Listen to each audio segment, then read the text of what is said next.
Hey everyone, Ripley with Bob's Watches. I'm here in the studio with Justin, and today we're talking about our Rolex predictions for 2022. Now, obviously, we're a few months off from anything that we might actually formally see, but it's never too early to start, so let's talk about what we might see from the world's most famous luxury watch manufacturer next year. Also, if you haven't done so already, don't forget to like and subscribe to our YouTube channel so that you can stay up to date on our latest video content. All right, Ripley, but before we start talking about the predictions, let's do the wrist check. I'll start it off. I know you're going to just start, but I'm a little more eager because I'm wearing something very nice. Snoopy limited edition Speedmaster. Super hot watch right now. Aside from that, I think it's just a gorgeous watch. It's beautiful. We were saying if this didn't even have Snoopy on the dial, didn't have the animation on the case back, it'd still be a stunning watch. And this is probably the hardest Omega to get at retail. Yeah. Like the one with the biggest price premium. It's selling for like over triple key or something. Yeah. Insane. I'm hearing waiting lists like 8 years. And especially for Omega. I mean, there's a lot of Rolexes and Pateks and other brands that trade that way. Omega isn't one that usually has a lot of pieces trading so high over retail. So Right. Especially because you can get the classic steel moon watch. Right. Just walk into retail and buy one. If there is a wait, it's not going to be long at all. And this, I know very well connected people that have bought dozens of Omegas. And you can't get it. Yeah, it's got to wait no matter who you are. The allocation's really tight. They're just not doing that many. And it makes sense they're not going to make a ton of them, even though it's not strictly limited. But wow, is it hard to get. It's kind of that, it's that like double punch because not only is it special and it has the Snoopy, but aside from all that, it's just a gorgeous watch. The color, that really light silver and blue, and it has the blue ceramic bezel. It's just beautiful. So, I mean, I think if either one of those things hooks you, you're in, and it's just, there's a big demand. Yeah, and if you get bored, just flip it over and watch the animation because that's amazing in and of itself. Yeah, it's great. Well, what are you wearing? I'm just not why we're going to talk about it. I'm wearing my 5500 Air-King. Nice. I've been wearing it a lot lately because people always talk about steel Rolexes are just getting impossible to buy. Right. Just insanely expensive. You can still get these under $5,000 all day long, and I've had mine for years. Great watch. Great watch. Can't go wrong. Yeah. Put on a leather strap. It's a good dress watch, but it's not a new Snoopy. So. No. Well, speaking of the Air-King, that is on our list of predictions, right? It is. Why don't we start there? Well, I think let's just get one out of the way, and I think it's basically, it and the Air-King have more in common now than ever before, but we've been saying there's a new Milgauss, there should be a new Milgauss, whether they're going to discontinue it or reimagine it. We've been saying this for a few years. Every year it's on that list of predictions. I'm going to die on that hill until we have a new one. I am too. But yeah, there's... So is this the year? Is this the year we're going to see either the Milgauss being discontinued, drastically changed? I mean...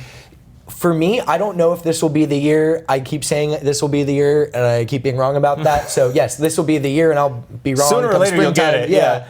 But I think it's going to come down to one or two ways, and I'm more confident in that whether or not this is the year. It's either going to be discontinued entirely because at this point, anti-magnetic watches are commonplace throughout the industry. Right. Most of Omega's contemporary catalog is pretty much fully anti-magnetic. A lot of Rolex's movements with the parachrome hairspring and siloxy, they're moving towards just general anti-magnetic timepieces. Mm-hmm. So is the Milgauss's party piece still have relevance going forward? I don't know. So if they discontinue it entirely, I wouldn't be surprised. But I could also see them using it to debut a new platform of anti-magnetic technologies. So obviously there are components in the current 3131 that powers it that are anti-magnetic, but if they were going to reimagine the Milgauss, I could see it coming back in a slightly more tooly, sporty fashion, and then also not being iterative as far as the movement. It wouldn't be a 32 whatever. It would be a very, very anti-magnetic, no internal shield, a very, very different watch. What are your thoughts on it? I mean, that seems appropriate to me because when the Milgauss came out, it was very it had a very specific use case, right? And it was unique in that there wasn't a lot of watches or any watches really that did it to that level. And now, like you said, there's lots of watches. I mean, the Air-King does it. There's plenty of watches from other companies. So in that sense, I don't think the Milgauss is really quite as special in terms of those specs. So that's what I would prefer to see. One, I don't really want to see the Milgauss disappear because I personally love the watch. I think it's such an overlooked watch and it's a little bit of a sleeper. I like the styling, and so I would really be disappointed to see it go away. So I would like to see them kind of update it and kind of really set the bar again, like the original one, where they set the bar for the anti-magnetic, and now that the rest of the field has caught up, true Rolex fashion, just take it up another step, set the bar again, and really bring something special. So I don't know what's more likely out of those scenarios, but I would love to see the latter personally. Yeah, likewise. And I think, you brought up the Air-King, and I think you can't have a discussion about there being a new Milgauss without also mentioning the Air-King. We've been saying it for quite a while. The current production Air-King and the Milgauss are basically the same watch. Obviously, different dial, different hands, different finishing. One, you get a green crystal. But as far as the movement, the cases, properties, you're getting a lot of bang for your buck with the Air-King. And when this Air-King came out, everyone was confused. Right. And now on the pre-owned market, getting that Air-King, which it retails about $2 grand less than a Milgauss, they're kind of the same price pre-owned. So clearly it's got its fan base and people are interested in it.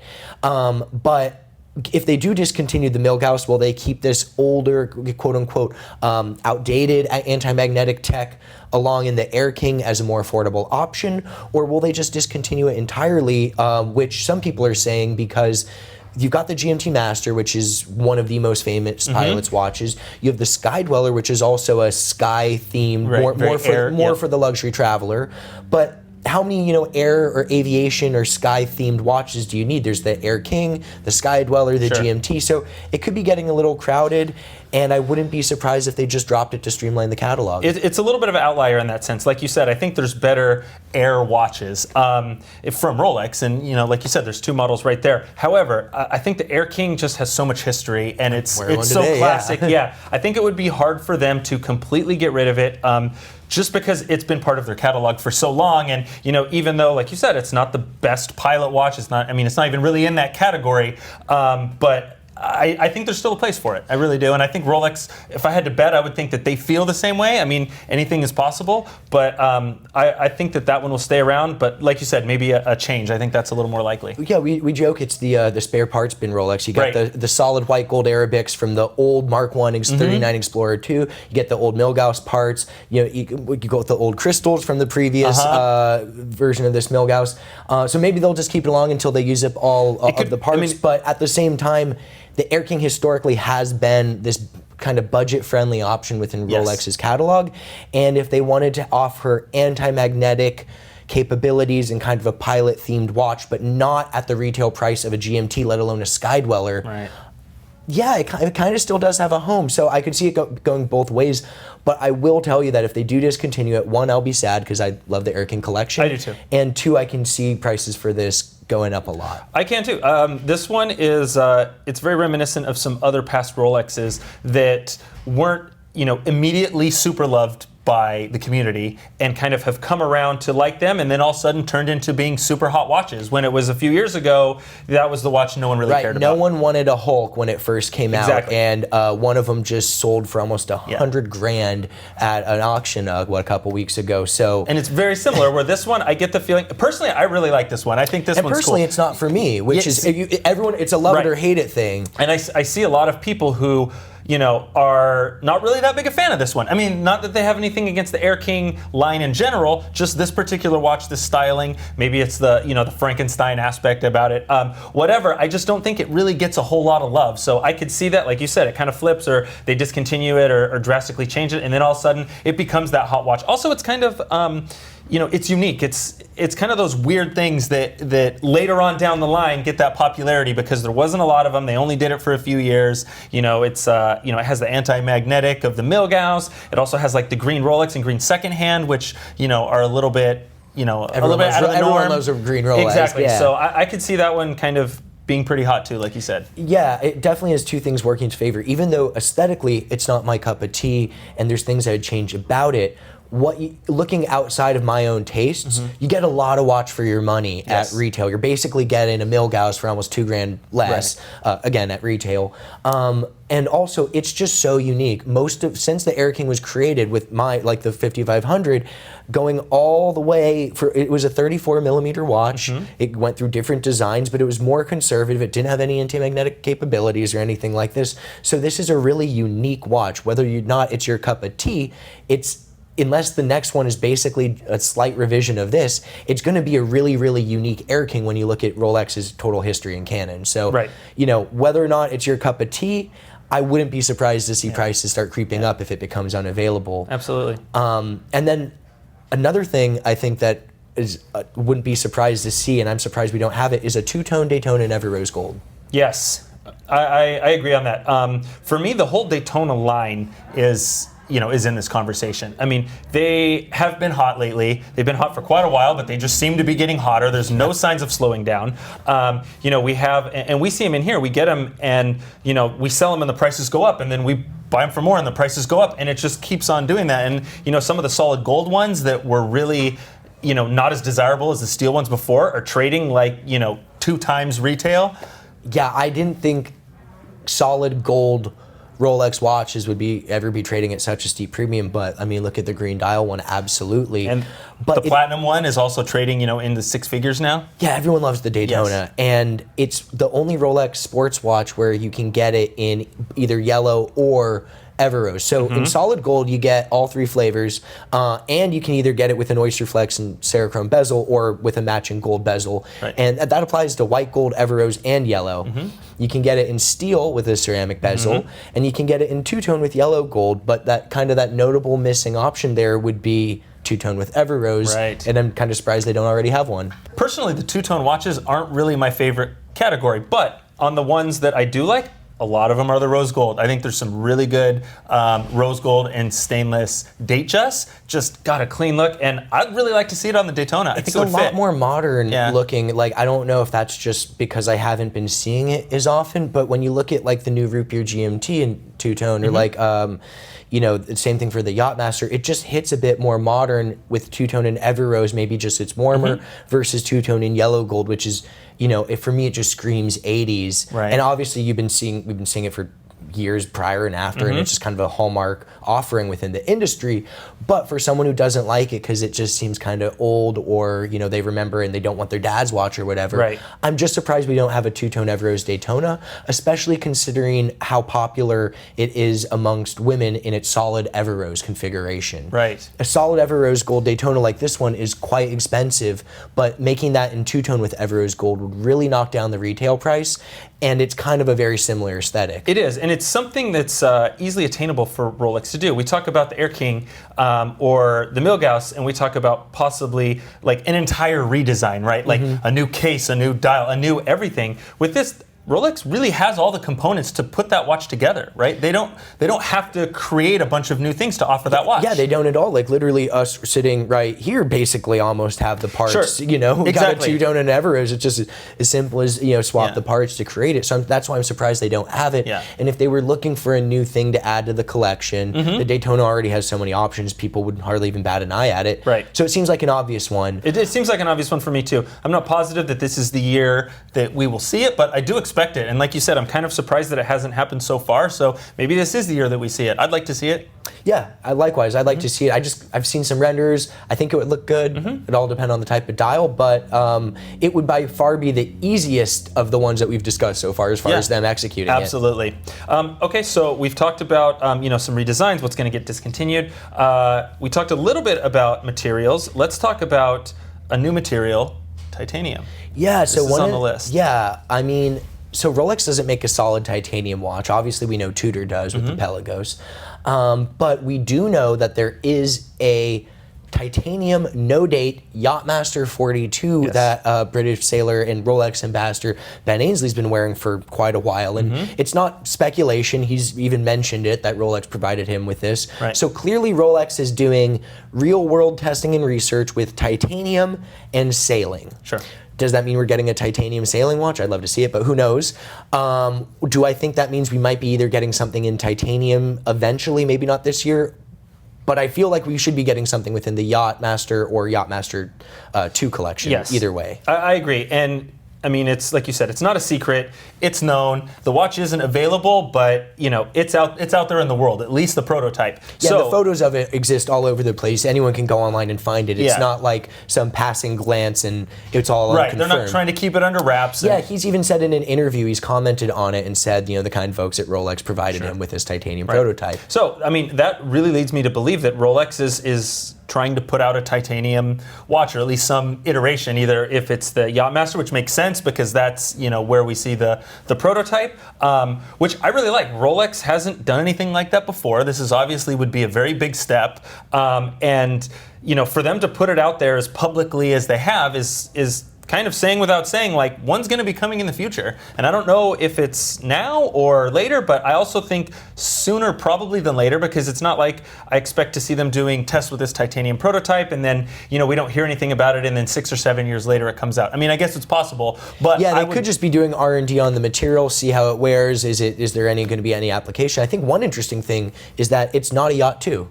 It's a Yacht 42, so and his is a no-date model on top of that. Maybe it's just because the Yacht-Master 42 is a bit more cumbersome to wear in real-world use, or it might be too heavy or whatever. Clearly, weight is a consideration.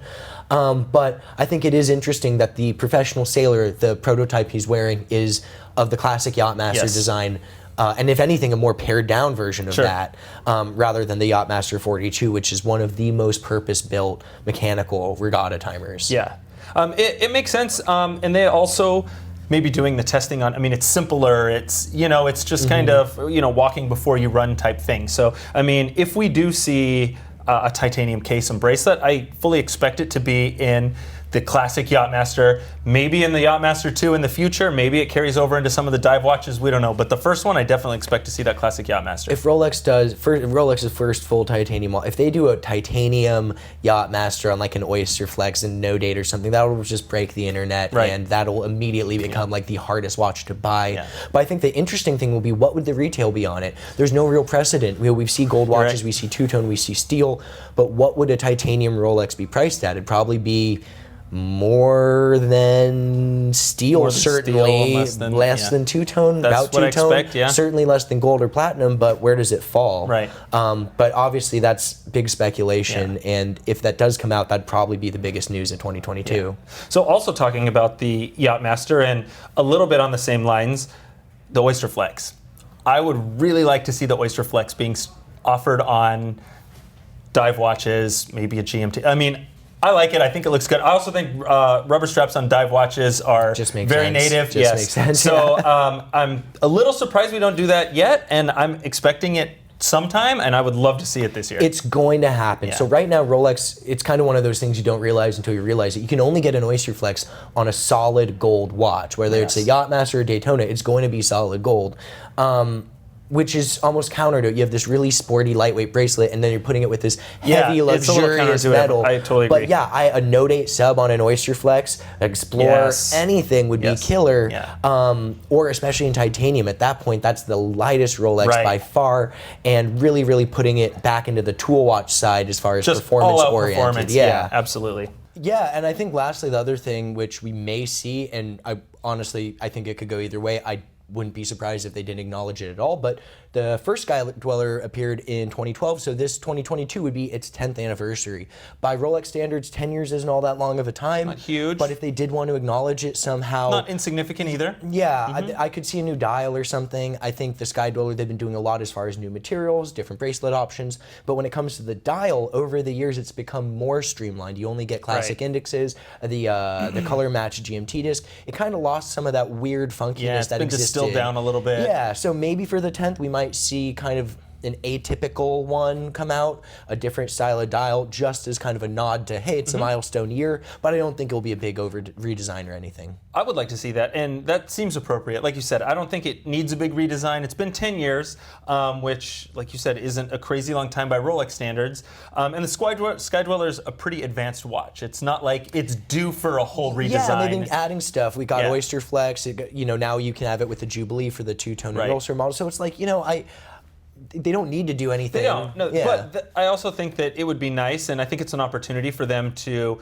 kind of acknowledge the 10 years with something small. Like you said, maybe it's a dial color, or maybe a change in markers or hands or something like that. And I think that would be appropriate, and I would like to see it. I think the Sky-Dweller is a great watch, and something special for the 10, I would love. Yeah, I wouldn't be shocked at all if they just let it go by entirely unnoticed, but a solid yellow gold Sky-Dweller on a Jubilee with like a green dial would be stunning, and I mean, I'd take that over a Titanium Yacht 42. Yeah, that would be huge, right? I mean, so very similar to the gold Daytona with the green dial, and that watch has been so hot, it's been so well received that Rolex could take note on that. And honestly, I don't think that look is great for every single watch, but the Sky-Dweller is one that could pull it off, and oh god, that would look great, right? Yeah, but again, all speculation. So all speculation. Who knows? Obviously, there's rumors ranging from the highly plausible and likely to the downright absurd, and we're probably never going to see it. But no one except Rolex knows, and I think that's kind of the fun of it at this back half of the year, going into springtime. You know what we think. There's lots of options and lots of speculation, but we want to know what you think.